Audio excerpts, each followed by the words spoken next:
আসসালামু আলাইকুম দর্শক, আপনারা সবাই কেমন আছেন? আশা করছি আপনারা সবাই অনেক অনেক বেশি ভালো আছেন।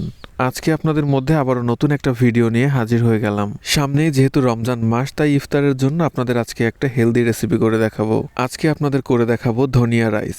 যেহেতু শীতকাল আর বাজারে এখন ভরপুর কিন্তু ধনিয়া পাতা পাওয়া যাচ্ছে, তো বাজার থেকে না আজকে আমি সরাসরি ক্ষেত থেকে ফ্রেশ কিছু ধনিয়া পাতা এনেছি। আজকের এই ধনিয়া রাইসের রেসিপিতে আমি কিছু মশলার কাঁচা পাতা ব্যবহার করব। এজন্য প্রথমে আমি একটা পোলাও পাতা নিয়েছি। এই পাতাটা দিয়ে পোলাও রান্না করলে পোলাওয়ের মধ্যে আলাদাভাবে কোনো সেন্ট ব্যবহার করতে হয় না। এরপর আমি নিয়ে নিচ্ছি 2টা দারুচিনি পাতা। এই দারুচিনি পাতার মধ্যেও কিন্তু অদ্ভুত সুন্দর একটা ফ্লেভার আছে। এরপর নিয়ে নেব একটা এলাচ পাতা। এই এলাচ পাতার মধ্যেও কিন্তু সুন্দর একটা এলাচের স্মেল আছে। যাই হোক, আজকের এই ধনিয়া রাইসের প্রথমে রাইসটাকে প্রিপেয়ার করার জন্য আমার এই কাঁচা পাতাগুলোই যথেষ্ট। পাতাগুলোকে ভালোভাবে ধুয়ে ছোট ছোট টুকরা করে এখন পানির মধ্যে দিয়ে পানিটাকে একটু জাল করে নেব। পানিটা সামান্য গরম হয়ে গেছে, এখন এর মধ্যে দিয়ে দেবো আগে থেকে ধুয়ে রাখা চাল। এখন ধনিয়ার একটা পেস্ট বানিয়ে নেব। এর জন্য ধনিয়া পাতার সঙ্গে নিয়েছি 3টা কাঁচা মরিচ আর 1.5 ইঞ্চি আদা। এখন এগুলোকে ব্লেন্ডারে দিয়ে ভালোভাবে পেস্ট করে নেব। এদিকে দেখেন আমাদের ভাতের চালগুলো কিন্তু প্রায় ফুটে এসেছে। এই মশলার পাতাগুলো থেকে কিন্তু সুন্দর একটা ফ্লেভার বের হচ্ছিল। পাতাগুলো সিদ্ধ হয়ে ফ্লেভার বের হয়ে গেছে। এখন এই পাতাগুলোকে উঠিয়ে নিচ্ছি। এখন এই রাইসটাকে রেডি করার জন্য এখানে নিয়ে নিয়েছি মটরশুঁটি, টমেটো কুচি, গাজর কুচি আর চীনাবাদাম। আমাদের রাইস কিন্তু একদম সিদ্ধ হয়ে গেছে। এখন এগুলো থেকে পানিটাকে ঝরিয়ে নিচ্ছি। এখন এটাকে কিছুক্ষণ রেখে দেবো যাতে ভাতগুলো ভালোভাবে ঝরঝরে হয়ে যায়। এখন একটা কড়াইতে প্রথমে দিয়ে দিচ্ছি 2 টেবিল চামচ ঘি। মূলত আজকের রেসিপিটা আমরা ঘি দিয়ে করব। আপনারা চাইলে ঘিয়ের পরিবর্তে রান্নার তেলও ব্যবহার করতে পারেন। ঘিটা সামান্য গরম হয়ে যাওয়ার পর এখন এর মধ্যে দিয়ে দিচ্ছি গাজর কুচি। এখন এই গাজরগুলোকে ঘিয়ের সঙ্গে কিছুক্ষণ নেড়েচেড়ে ভেজে নিতে হবে।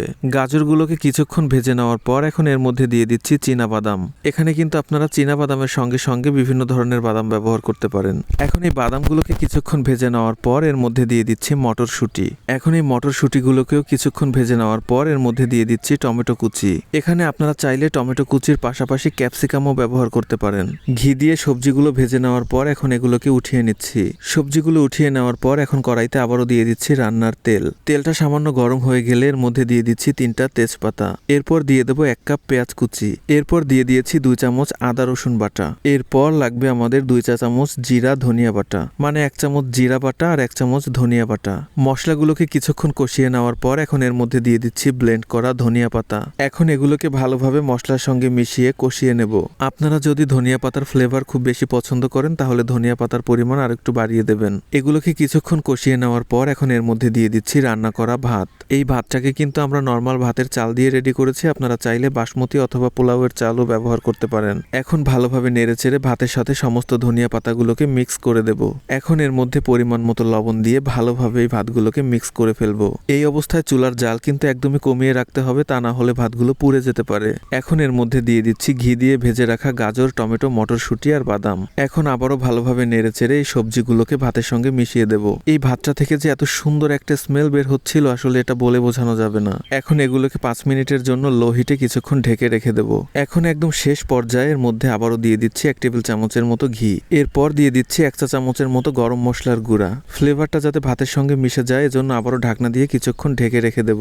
2-3 মিনিট পর ঢাকনাটাকে উঠিয়ে আবারও একটু নেড়ে চেড়ে দিচ্ছি। তো এই যে দেখতেই পাচ্ছেন আমাদের ধনিয়া রাইস কিন্তু একদমই রেডি। এটা দেখতেও যেমন সুন্দর, খেতেও কিন্তু অনেক বেশি টেস্টি। এখন যেহেতু বাজারে ধনিয়া পাতার দাম একদমই কম, তাই ট্রাই করে দেখতে পারেন। কিন্তু ভিডিওটা শেষ পর্যন্ত দেখার জন্য সবাইকে ধন্যবাদ। সবাই ভালো থাকবেন। আল্লাহ হাফেজ।